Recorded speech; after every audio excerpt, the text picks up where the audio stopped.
coming to the end of this set for Team Rocket with the trainers and the energies. And then I did want to share some fun facts. It was actually PSA videos that I learned when I'm getting ready to share with you. And so just an opportunity to pass on that knowledge. This card has become probably my a focus in my collection. Earlier you saw me showing a lot of the first edition Dark Raichus. Well, I have a bunch of them. Just like I mentioned, I learned about them being number 83, the first secret rare in the Wati era. So number 83 to 82. And I shared and there's a fun fact out there about this card as well. This card is considered to be the only card in the set. It's a secret rare, but it's also the only card in the set that doesn't have the stage 1 or the basic form in the set itself. So you have, your Dark Charizard that has Charmander and Charmeleon. This card doesn't have a Pikachu, and it's been said that that is because Team Rocket was never able to catch Pikachu. So love that fun fact. And one thing I also learned is that all of the evolved forms are considered dark Pokemon, so Dark Raichu, Dark Charizard, Dark Blastoise. But like in this example of Dark Persian, you have just a regular Meowth, and the idea is that they all started out normal, Meowth, and then they got trained into their dark variants, which I thought was kind of cool to learn that from a YouTube channel as well. So beyond this set, I still had a few more pages, and I decided that I would what to do with them to include my no symbol hollow jungle rare set. So you have 2 pages here full of the full set of 16, all no symbol hollow jungle. A nice little Pokeball in the middle to kind of give it a nice design.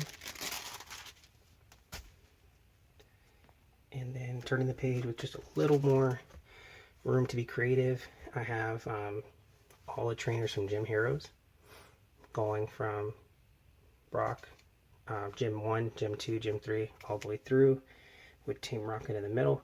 And on the other side to match, so you have Brock, then you have Brock's Ninetales, Misty, Misty's Tentacruel, and so on and so forth, with Team Rocket in the middle. Some of these cards are gem mint, in my opinion. They're gem worthy candidates, but definitely near mint to mint for the majority of them.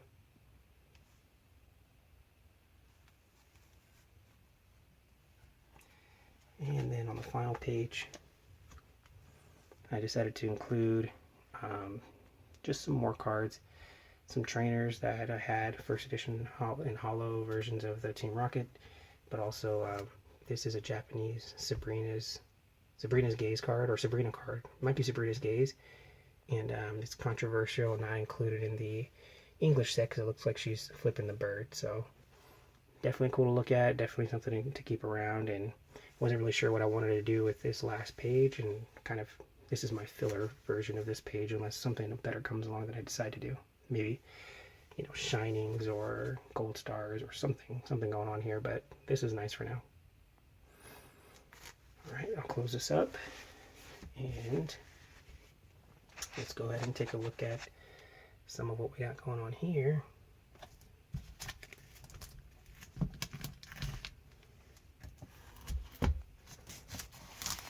Alright, so we got Dragonair, my favorite Pokemon there.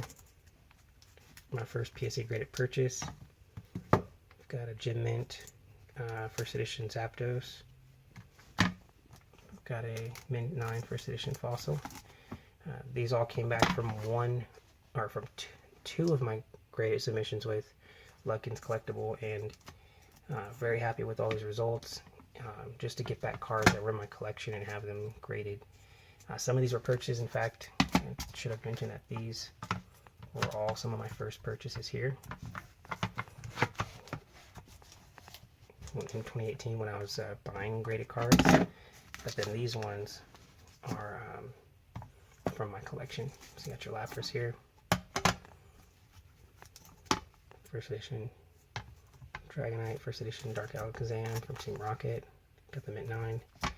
The Mint 9 Dark Blastoise, first edition. Dark Dragonite, first edition. Pretty cool. Some got the 10s, some got the 9s, but they're all in my collection. I was pretty excited for that.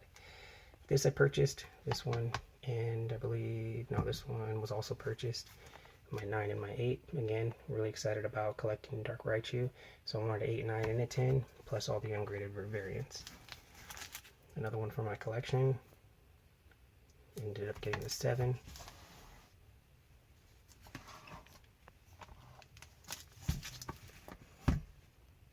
Alright, we got again, my favorite card, or my favorite Pokemon. So really excited to get a Gem Mint 10 on Erica's Dragonair. Sitting in my folder, when I looked it over, I thought it was really good condition that it could get the 10.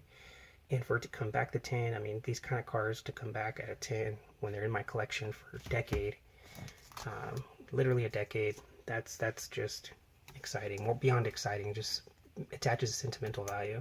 Some more examples of some 10s that I got back. Lieutenant Surge's Raichu, first edition Gym Challenge. Got 2 Erica Venusaur that came back first edition Mint 9. The Mint 9 Giovanni Machamp. Misty's Gold Duck, got the 9. Sabrina's Alakazam, got the 9. Again, all from my binders, my folders. This was a purchase that I got graded. Spent $100 on this one, ended up getting a 7. Wasn't disappointed as much as I just imagined it would be a 9 or a 10. I'm fine just getting it graded and having it. I didn't have that card in my collection, and I was considering putting it in the binder, but when I looked it over, I actually thought I would get a better grade than a 7, so I decided to end up getting it graded. More cards in my collection that were graded. Pikachu, Dark Houndoom. And the card under this Dark Houndoom I'm going to spend the rest of this time on in the video. When I went to get my cards graded, I'm going to be honest with you, when I first went and did the research to look up everything and to see like what was in my collection, what were my binders, I found the card that was under here, and I'm not going to lie, I've had this card for 10 years and I never knew what it was, what I had. The card that's under here, matter of fact, I remember pulling this card from a pack, putting it in a binder, never having any real interest in it. To me, it's from the 2nd generation, and so when I pulled it, I knew it was hollow. I knew it was a a hollow card, so I put it in my binder, and it just sat there literally for over 10 years. And doing my research through the YouTube videos, found out that this card was a card that had a lot of value to it, and decided that I wanted to get it graded. And so, oh, not this one. This one is, okay, this is my first edition Shiny Charizard. This is another card I wanted to get graded, but I knew it was going to get a low grade. So I'm actually missing the card I intended on telling you about. But it's not, it can't be missing, so hang tight. Let's see what we got here. I am not sure. These are the rest of my submissions, and I don't know what I did with this card. Oh, this is embarrassing. Just a moment, you guys. There we go. I don't know if you saw this one or not, but it's not supposed to be there. It's supposed to be in this main. Oh, these are all my first edition cards. That's right. These are all my first edition cards that I got graded. And in that other section were the other cards that I got graded. So just really quick, Shining Charizard. It's not the card I was talking about, but this card is sentimental because when I found out that I had the triple star, and this has been in my collection, I wanted to get it graded even though I knew it was in bad condition. So that's okay. This is the card I was telling you about. This is the card that, I don't know if you caught it or not, but that when I learned what it was and I got it graded, not only was I surprised by the grade, but when I examined it and looked at it, I thought that it could get a Gem Mint 10, and obviously it did, but this is the card. Crystal Celebi Gem Mint 10. Super excited for that. If any research done on this card, you know that this card has sold for upwards of $1,000. And the last sales in 2019 have been for around the 600 range. But for a card that I really truly did not realize what was in my collection or my binder until 10 plus years later. I was really excited to get it graded, and then once I got it graded, it was complete validation, complete sentimental value. I had a great time seeing this card and getting super excited over it. So Crystal Celebi, Gem Mint 10, super excited to have it in my collection along with all the other cards I got. And I guess the last thing I'll share is my choice of this background image. So you got what's going on here, and if you're not familiar with who this is or what this is from, it's from an anime called the Fate Stay series. So definitely something I'm really into. I grew up as a kid interested in Pokemon. That moved into Naruto anime, and then that moved into Fate Stay. This is called Fate Stay Night Unlimited Blade Works. So if you ever want to research that, definitely something that's interesting. So there you have it. You guys take care. Look out for some more videos in the future. And glad I was able to get this shared with you guys and just get it out for my kids. Definitely want them to be excited for it when they see it. So appreciate you guys watching and sticking around. Take care and be safe.